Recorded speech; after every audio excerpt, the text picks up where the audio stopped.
Sidang kasus tewasnya Raden Andante Halif Pramudidyo, putra sematawayang musisi Angger Dimas dan sang mantan istri Tamara Tiasmara, lagi-lagi menghadirkan peristiwa menghebohkan yang sukses membuat publik terkejut. Pasalnya, dalam sidang lanjutan yang dilangsungkan di Pengadilan Negeri Jakarta Timur pada Senin tanggal 7 Oktober kemarin, terdakwa Yuda Arfandi nampak menangis sesenggukan kala membacakan nota pembelaannya di hadapan majelis hakim yang ia beri judul "Suatu Saat Kebenaran Akan Terungkap".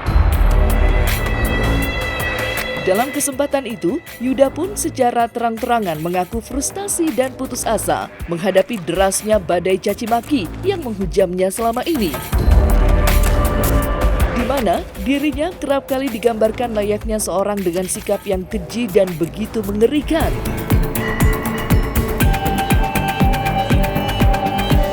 Yang Mulia Majelis Hakim, Jaksa Penuntut Umum dan Penasihat Hukum yang terhormat, setiap waktu rasa bersalah dalam diri saya tidak pernah berhenti diliputi penyesalan yang sangat mendalam atas timbulnya anak korban atau ganti, atas luka bagi keluarga yang ditinggalkan. Di tengah persidangan yang penuh tekanan ini, saya akan kembali menyampaikan permohonan maaf yang sangat mendalam kepada keluarga korban, terutama kepada kedua orang tua korban almarhum Dante, kepada masyarakat Indonesia yang telah terganggu dengan adanya peristiwa ini. Saya juga meminta maaf kepada kedua orang tua saya dan juga yang tercinta anak saya.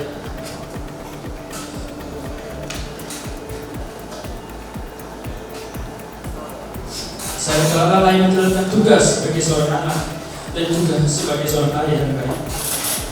Semoga Allah Subhanahu wa Ta'ala senantiasa mengampuni saya dan kiranya Dia selalu memberikan kekuatan untuk menguatkan dan meyakinkan bahwa harapan keadilan itu masih ada. Karenanya saya tidak boleh berhenti menantikan keadilan. Dan harapan keadilan itu mengalir pada persidangan yang mulia ini dan akan bermuara pada kebijaksanaan majelis hakim dalam putusan yang akan menentukan hasil perjalanan hidup saya, anak dan keluarga saya.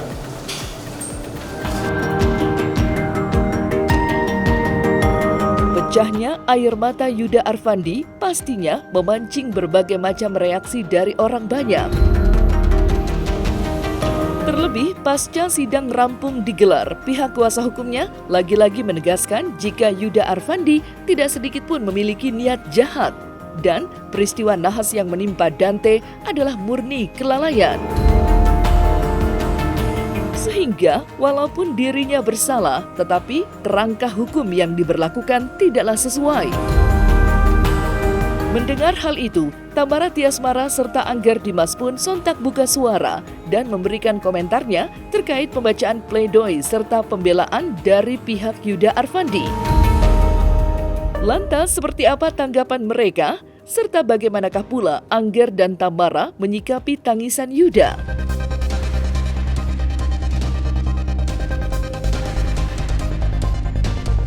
Nggak peduli juga sih, mau dia nangis mau dia ngapain, nggak peduli. Saya nggak peduli pledoi serah dia mau pembelaan apa, gitu. Itu udah hak dia kok sebagai warga negara. Saya pernah menghalangi hak dia sebagai warga negara. Saya pernah menghalangi hak berwarga negara keluarganya gitu. Yang jelas-jelas ya ini sudah merupakan itu ya, tapi masih berani intimidasi, persekusi gitu terhadap orang yang anaknya sudah diambil nyawanya gitu. Jadi ya silakan masyarakatnya sendiri. Apa tadi katanya social punishment ya. Di fakta setelah kita persidangan itu kelalaian. Jadi sungguh tidak mengerti si terdakwa kalau anak ini kelelahan, tidak pada saat itu tidak ngerti. Itu bisa dibuktikan bahwa semua pengunjung itu masih ada belasan. Tidak ada yang melihat bahwa itu aneh, umpama anak itu berontak, dia nangis. Kalau memang dipaksa tentu orang akan, sekalipun dia tidak berpikir, ada gerak refleks. Ya, dia akan berontak, dia akan nangis, dia tidak akan mau lagi. Ternyata akan normal saja. Artinya Tidak ada pemaksaan, tidak ada niat jahat di situ. Ya namanya pledoi kan pasti pembelaan ya. Wajar sih kalau si pengacara itu membela, namanya juga kliennya kan dia dibayar untuk itu kan. Ya mewajarkan aja sih kalau misalkan dia mau lepas dari tuntutan, itu kan gimana nanti majelis hakim yang menilai. Karena kan jaksa kemarin udah nilai dari hasil penyidikan kan, makanya dituntut hukuman mati. Kalau emang dia merasa tidak melakukan ya nanti itu kan majelis hakim yang nilai aja sih, pasrah aja. Bisa bertobat tapi bisa balikin Dante nggak? Nah, kan nggak bisa juga. Kalau dia bisa balikin Dante, aku maafin detik ini juga gitu. Ya tetap pasrah lah pokoknya. Kalau dia minta dihukum seadil-adilnya ya, semoga majelis hakim juga nanti punya keadilan buat Dante. Karena nggak bisa balik lagi nih anaknya gitu. Ya, saya nggak ngerti sih, maksudnya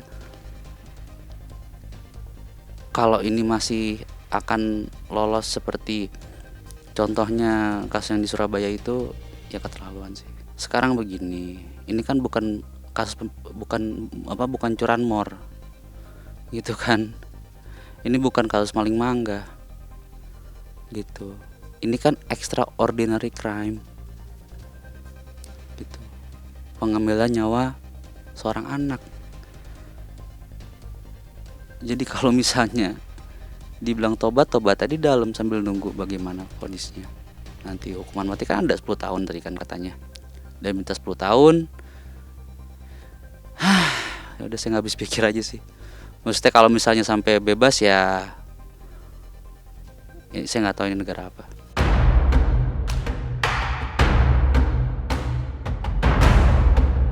Di sisi lain, kala ditemui pasca agenda sidang selesai diselenggarakan, pihak Yuda Arfandi pun sempat pula menuturkan hal mengejutkan lainnya.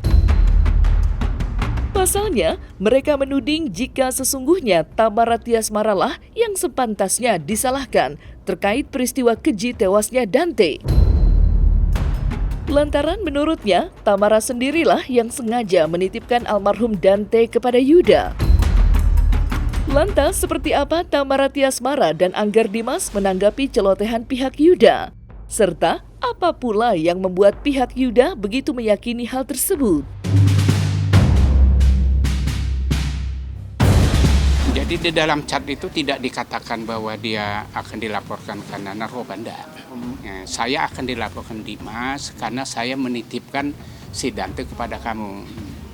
Nah, mungkin dalam pemahamannya, kalau itu dipersalahkan kekerasan terhadap anak mati, berarti si Tamara bisa kena sebagai orang yang menitipkan. Karena kesalahan itu ya, kalau kekerasan terhadap anak, kalau akibatnya luka berat atau apapun akibatnya, setiap orang dilarang menempatkan, ya, membiarkan, melakukan, turut serta melakukan, menyuruh melakukan kekerasan terhadap anak.